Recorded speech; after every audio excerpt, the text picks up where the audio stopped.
We talked about isolating the function on Friday. Factoring was one of the methods that we used. So we'll look at a couple of different approaches that we can use to solve trig equations, not just isolating or factoring, because those options might not be an option for us to use algebraically. We're also going to look at having a number in front of the angle. So we'll kind of reference the period of the graph and try and think about how that affects the equation. We'll look at a couple of questions that deal with that too. But before we get there, I want to talk about number 43 from the homework. That one was dealing with the secant function. So if you want to look at your homework,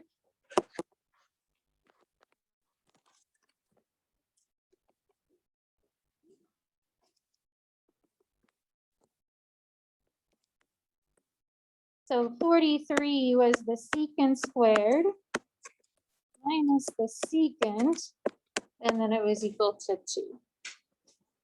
And again, the goal is to obviously isolate the full function, not just the variable, but in the end, we do want to find the angle. So all our answers should be in angled form.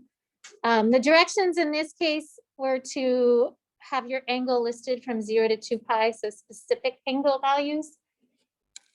Any suggestions about where to start, Peter? Yeah, so we need to get this equal to 0.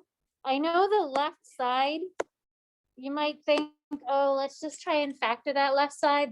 They're both secants, pull out a secant because they both contain a secant. The only time you can factor is if it's equal to 0. It's the 0 product property. If it's not equal to 0, then you cannot factor. So factoring only works when it's equal to 0, because factoring leads us into solving for x. And algebraically, you're really solving for the x-intercepts, which is when the function's equal to 0. But 0 product property, if it's not equal to 0, then you cannot factor and solve. So let's take the 2 to the other side. And then, Jack, we can factor, because what two numbers multiply to be -2, but combined to be a -1? -2 and 1. So we could then say secant minus 2 and secant. Again, it must be equal to 0 in order to solve each of those individual factors. So one factor then would say that the secant is equal to +2, and then the other factor tells us the secant is equal to -1. So Grant, if you know the secant function, what other function could we really think about finding angles for? Not the cosecant, but the cosine. So Grant, if the secant is 2, the cosine is 1/2. And if the secant is -1, the cosine is still -1. So easier to think about when you're thinking of cosine than it would be to think of secant. So we're trying to find the angles when the cosine is equal to 1/2. And then the angle when the cosine is equal to -1. So Grant, is cosine x or y? X, yeah, cosine's x. And we know x is positive in the first quadrant and it's positive in the fourth quadrant. So our x value is 1/2. That means our y is going to be the square root of 3/2. But thinking positive x means first and fourth quadrant. And then the last part here, what value of the angle would give us or have the ordered pair of 1/2 root 3/2, or the ordered pair of 1/2 negative root 3/2. So what angles are we talking about here, Peter? Yeah, pi/3 is the first angle in the first quadrant. 5 pi/3 would be our second value in the fourth quadrant. So pi over 3 and 5 pi over 3. Those angles have the ordered pair where 1/2 is cosine, negative root 3 over 2 is sine. And then the other question, or the other part of it, says the cosine equals -1. Well, again, cosine is x. So when my x is -1 or +1, the y has to be 0. And that happens, oops, on the negative side of the x-axis. Because I'm just going over to -1, which is at the edge of the unit circle.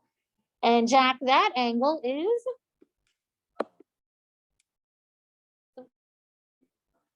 so the angle right here on the x-axis. Hi, yeah, that angle is pi. So cosine is x, x is -1 on the left side of the x-axis. Any questions? So set it equal to 0, factor it, and then really think about those cosine values instead of thinking of secant. Translate it to cosine. Any questions on that? I think most of the problems were pretty straightforward.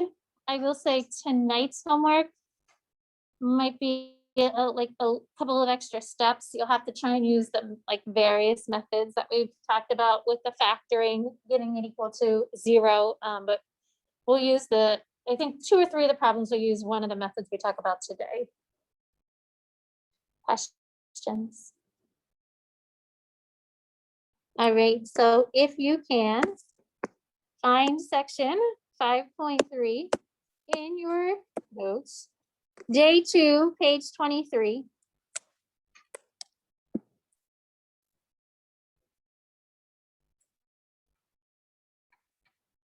Tomorrow we will look at applications of these. So we will look at some word problems. We'll do like a roller coaster problem tomorrow.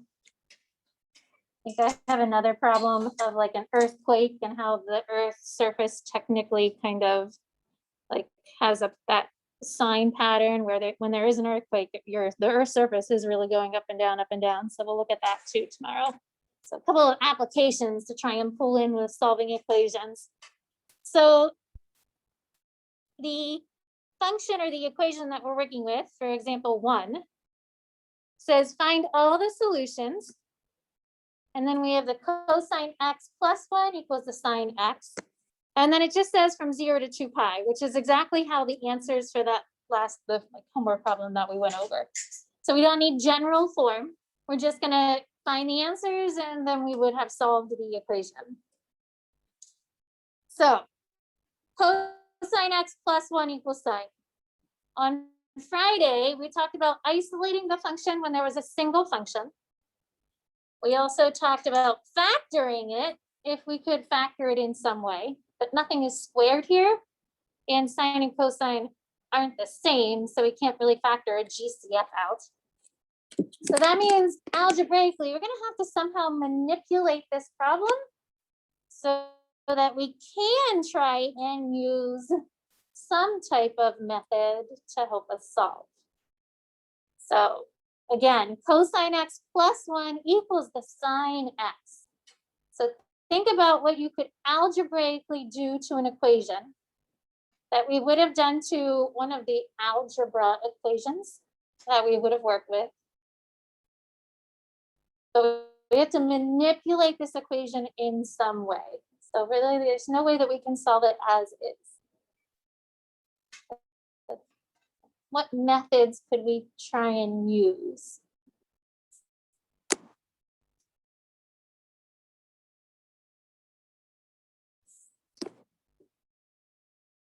So if I have cosine and sine, both in the same equation, is there an identity that pairs cosine and sine together?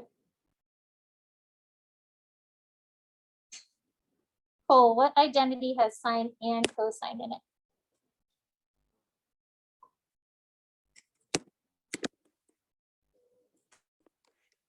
The tangent has sine and cosine because tangent is sine over cosine. What other identity contains sine and cosine, Kaden? Yeah, sine squared plus cosine squared equals 1. That's the Pythagorean identity that we use a lot. So we're going to try and use that identity, but we have to do something to this problem because they're not squared. And the identity only works when it's sine squared plus cosine squared equals 1. So the identity says sine squared plus cosine squared equals 1. So we're going to try and use this identity, but we can't use it yet because we just have sine and cosine. They're not squared.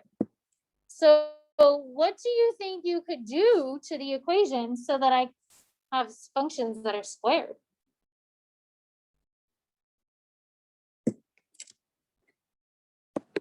We're going to take both sides and we're going to square both sides of the equation. That is an algebraic process that you can use.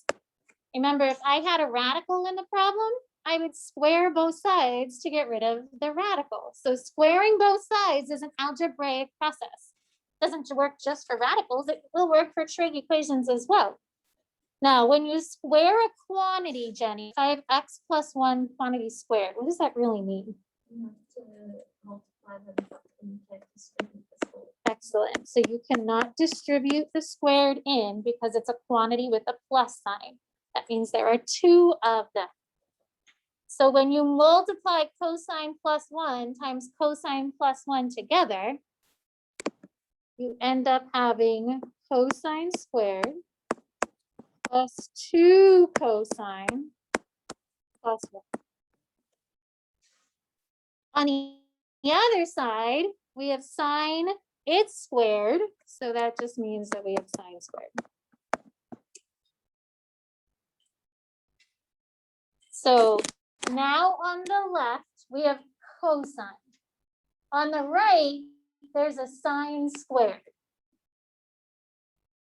Can I use this identity to try and make all of this say cosine? So that I have the same function on the left and on the right. So Cole, how would that identity work that instead of having sine squared, we could take out that sine squared? Yeah, so we're going to take out the sine squared and we're going to replace it with 1 minus cosine squared.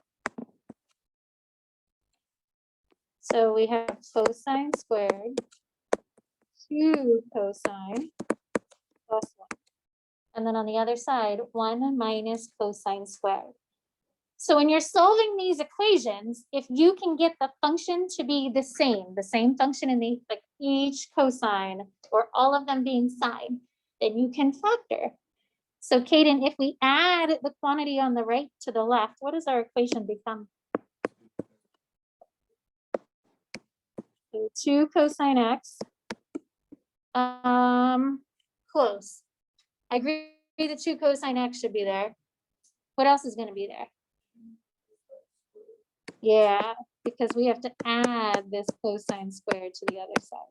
So 2 cosine squared plus the 2 cosine, and then the 1 we're subtracting. So if they are the same function, then you can factor. So now looking at the left side, we set it equal to 0. We have a 2 cosine squared and a 2 cosine.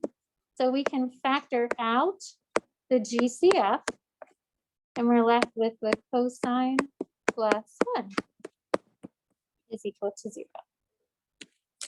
So again, one of the methods used to solve algebraic equations, especially the radicals, is to square both sides to get rid of a radical.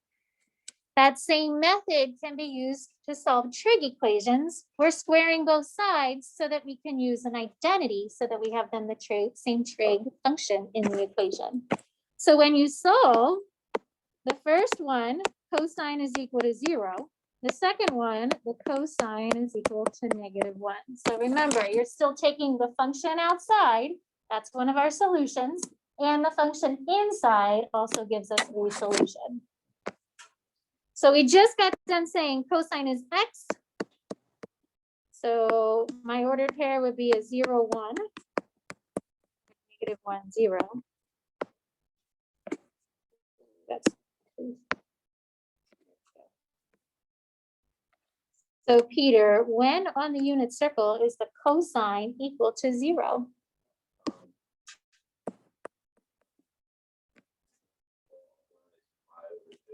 Yeah, when it's pi over 2. Or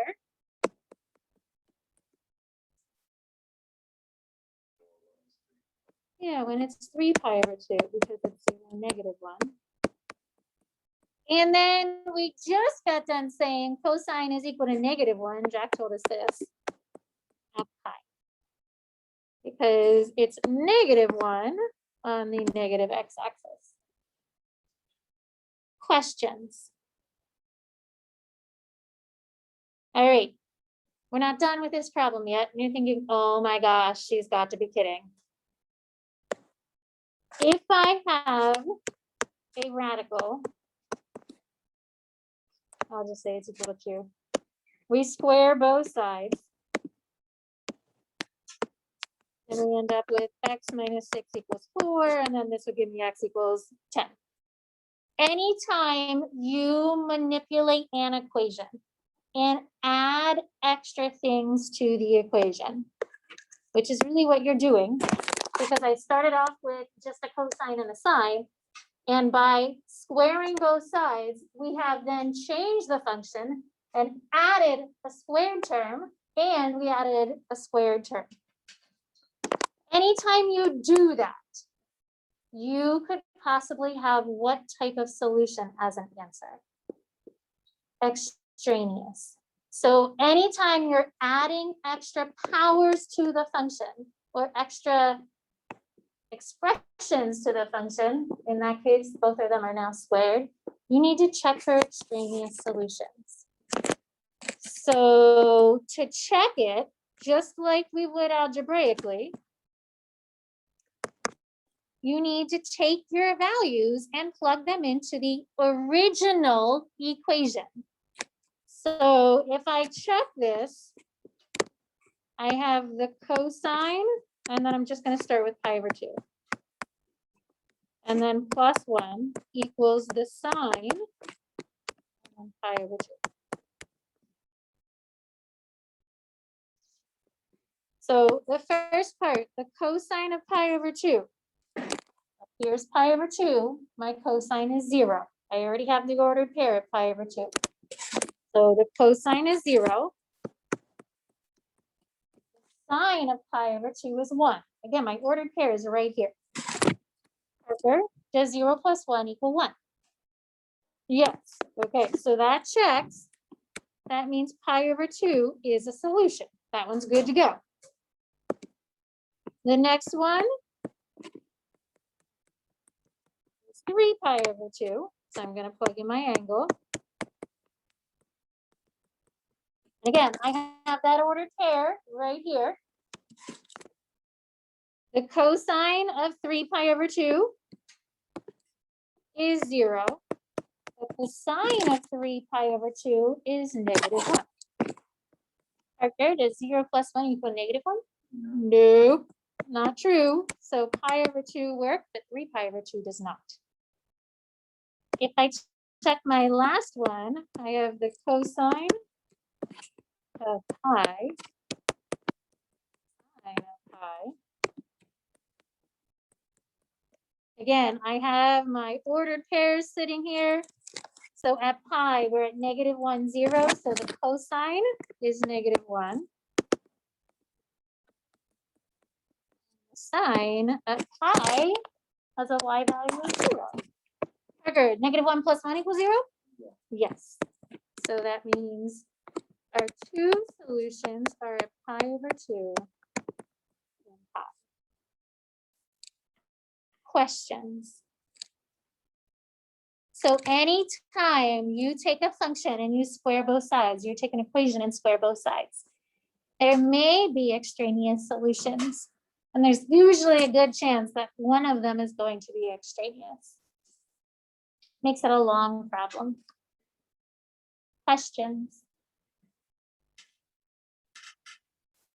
All right, so as I said, you will need to use this process a few times tonight, which means after you find the answers, you have to go back and check them.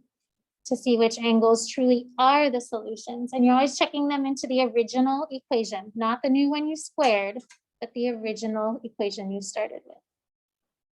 Any questions? All right, so the second type of equation that we're going to look at today switches things a little bit by placing a coefficient with the angle. So solve the equation, write the solutions in general form and specific solutions in the interval of 0 to 2 pi. This equation says 2 cosine of 3t equals 1. We're going to talk about what that 3t means. But if you have 2 cosine of 3t, or anything next to that, equals 1, how would you start this equation? So what would you do first to solve it? Peter? Yeah, you would want to divide by 2, because you still need to get the cosine by itself. So this is saying the cosine of 3t equals a half.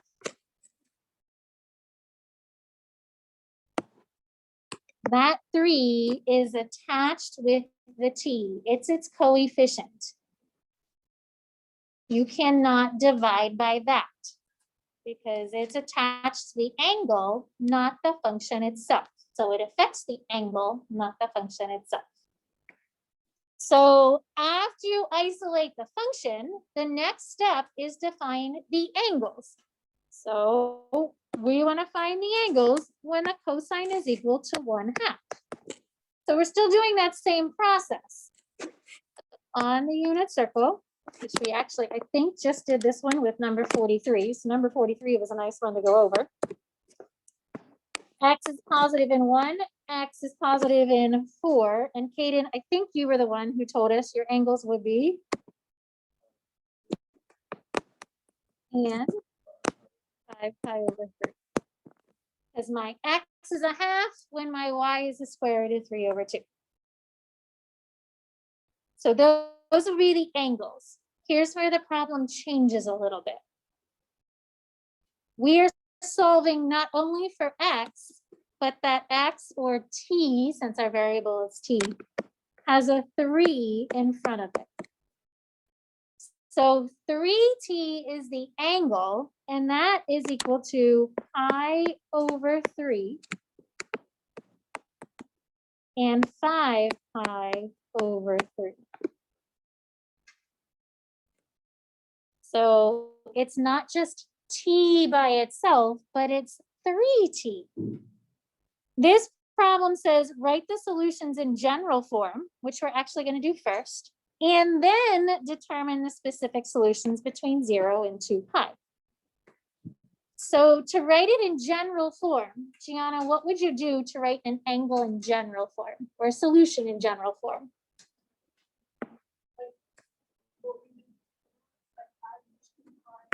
Yeah, at 2 pi n.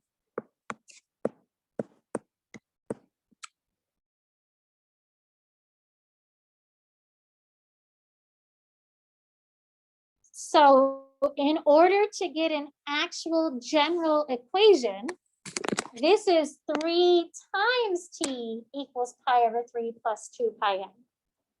We still need to get the angle t to be by itself. Peter, what would you do? Yeah. Yeah, we can throw that minus in it. Yep. Nope. Just the plus. Nope. And really, like, the minus is there because it keeps the n positive. But you could, if you don't have the minus there, then you could make n negative. Like you could make it a -1 and -2. So it just depends. Does anybody know how I would get the actual angle by itself? Right now it says 3 times t. How would we get that angle to be by itself? Just have t. Yeah, we're going to divide by 3. And instead of dividing by 3, since we have a fraction over here, multiply by 1/3. So we're going to take both of these and multiply everything by 1/3. And again, we need to solve for just the angle. This angle is now affected by the coefficient in front of t because we have to take really a third of that angle. So our general equation, I'm taking 1/3 times pi over 3. Well, that becomes pi over 9. And 2 pi n times 1/3 becomes 2 pi n over 3. Or I have 5 pi over 9, 2 pi n over 3. This is your general equation. So the angle has now changed because of the coefficient in front of the angle. So before we find the specific solutions, I just want you to kind of go back in your brain and think about what that 3 really means. And I want you to think about the graph. So in the graph, when we graphed, which was a little while ago, the number in front was your A, and that was your vertical stretch. The number with the angle was B. Does anybody remember what that B does? Think about the graph. So what did that B help us do? Not vertical, but horizontal. So that B is changing your period or the horizontal stretch. Remember, we always took 2 pi and divided it by B, which would be 3. Hence, if you look at my equation, I have 2 pi, which is the period, and we're dividing it by 3. So what this means graphically, you don't have to draw this, I'm just drawing this for you to kind of think about. My typical graph ends at 2 pi. Every time we graph the basic sine or the basic cosine graph, it started at 0 and it stretched to 2 pi. So remember, it went something like this. Well, the graph has now been shrunk instead of stretched by 1/3. So that means that I have 3 graphs from 0 to 2 pi. So there's one graph. Here's another graph. And here's another graph. I have 3 graphs now from 0 to 2 pi. That's what that 3 is really doing. It's cutting my normal graph in thirds so that I have a graph, and another graph. So that means your angles are going to exist here, here, and here. Instead of having one angle solution, I'm going to have 3. So the number in front of the coefficients tells you how many times your graph exists from 0 to 2 pi. That also tells you how many angles you should have from 0 to 2 pi for each separate original angle. So we're going to now write these specific angles, and we're going to start with that first one of pi over 9 plus 2 pi n over 3. First angle is just pi over 9. So this first number here represents the angle in my first quadrant, or the angle in the first period. To find the next one, you need to add 2 pi over 3. Because now I need to get the second angle that would be located right here in my graph. And the distance from one to the next is 2 pi over 3. So if I need to increase this angle by 2 pi over 3, what are you really adding with the common denominator? What would 2 pi over 3 be? We're adding 6 pi over 9. So my first angle is pi over 9. My second angle is going to be 7 pi over 9. But there are 3 of them, and I need to now find the third angle. And I can do that by adding 6 pi over 9. So now I have 13 pi over 9. All of these angles are solutions just to that first equation. And it's the solution that hits right here each time in my graph. So the 3 tells me there are 3 angles, because now I really have 3 periods of the graph. We need to do that same thing though for the second equation as well, because that second equation is the other location of my angle. So I have to find those angles, and there are going to be 3 of them as well. So I'm going to do the same thing. Start with 5 pi over 9. And to that, you're adding 6 pi over 9, because that is 2 pi over 3 as a common denominator. So that means we would have 11 pi over 9, and then 17 pi over 9. These are called multiple angles, and they occur whenever there's a coefficient in front of the angle. That coefficient tells you how many multiple angles you should have. So if it was a 4, then I would have 4 angles. If it's a 2, then I would have 2 angles there. But it's taking the period and shrinking it. It's cutting it in half. So that means I now have 2 periods, or in this case, 3 periods between the typical 0 and 2 pi. Questions?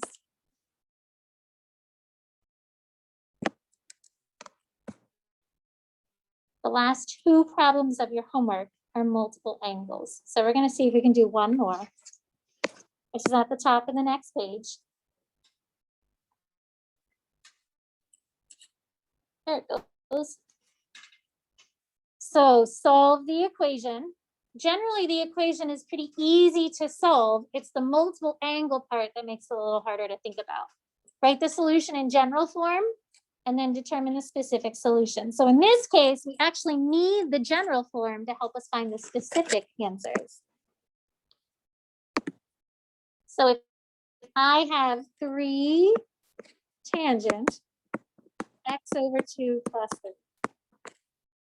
Evan, what would you do to solve or to get tangent to be by itself? Subtract 3. Oops. And divided by 3. So tangent x over 2 equals -1. All right, so same type of question.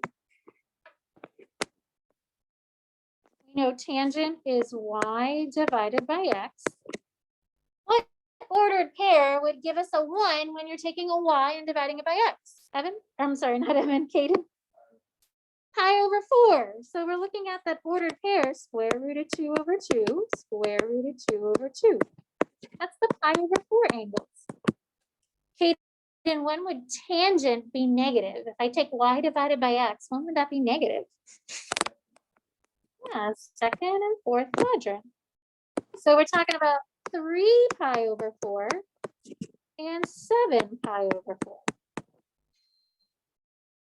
All right, so you found your angles. We're going to take x over 2, because that's the coefficient with my variable, with my angle, and set that equal to 3 pi over 4 plus 2 pi x. Or 7 pi over 4 plus 2 pi x. And I guess really we don't need that second one, but we'll keep it like this for now. How would you get x by itself? Multiply everything by 2, because now we're dividing it by 2, which is really doubling everything, multiplying it by 2. So now I have 3 pi over 2 plus pi n, or 7 pi over 2 plus pi n. So those would be my general equations, the specific equation or the specific angle is 3 pi over 2. Your interval is supposed to go from 0 to 2 pi. If I include 7 pi over 2, is that in the interval of 0 to 2 pi? It's bigger than 2 pi. So my only angle is 3 pi over 2. Because the period now is doubling it. I'm actually multiplying by 2. And so now it's twice as long. So I really have just that one solution. Question? Oh, yeah. Woo, thanks. I was dividing there. Thank you. 4 pi n. Okay. So I only have one angle answer because the number in front is 1/2. So you should have half as many angles instead of triple the amount of angles. So that's why I've got 1, because usually we have 2. Now I have half as many. I have 1. Questions? So the last 2 problems of your homework will be similar to this, where you'll have multiple angles, or you might have half as many angles. And then there'll be some problems that are similar to the first example, and still some that you're just going to have to factor. So again, I think there are 8 problems for tonight's homework. Yep, 8 problems again. 46 and 53 are the 2 problems that you will have to use the concept of squaring both sides. So tomorrow we will kind of throw in the word problem application and we will wrap up this section on Wednesday.